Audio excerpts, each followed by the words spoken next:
আন্তর্জাতিক বাণিজ্য প্রক্রিয়া যত সহজ হয়, সময় তত কম লাগে। এতে খরচ কমে লাভবান হয় একটি দেশ। পাশাপাশি ওই দেশের সঙ্গে বাণিজ্যে আগ্রহ দেখায় অনেকে। কনসিডার করবে ইন্সপেকশন করার জন্য। তাই বাণিজ্য সহজ ও আধুনিকায়নে আগামী 4 বছরের জন্য শুল্কের কৌশলগত পরিকল্পনা গ্রহণ করেছে সরকার। এর প্রকাশনা অনুষ্ঠানে বিডা চেয়ারম্যান জানান, রপ্তানি আয়সহ নানা খাতে ইতিবাচক ধারা ফিরছে।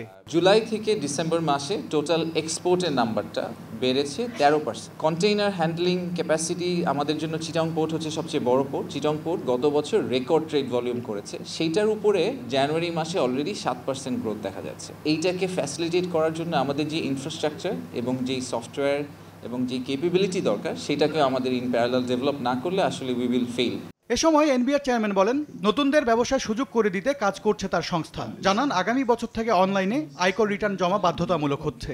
অনলাইন রিটার্ন সাবমিশনে আপনাদের কি সমস্যা হয়েছে, এই সমস্যাগুলো শোনার জন্য একদিন একটা সেমিনার করব।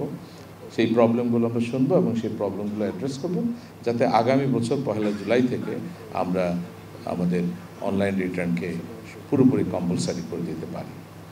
একইভাবে আমাদের কর্পোরেট ট্যাক্স রিটার্নটাও আমরা অটোমেট করার কাজ শুরু করেছি। আশা করি নেক্সট ইয়ার থেকে আপনারা কর্পোরেট ট্যাক্স রিটার্নও অনলাইনে দিতে পারবেন।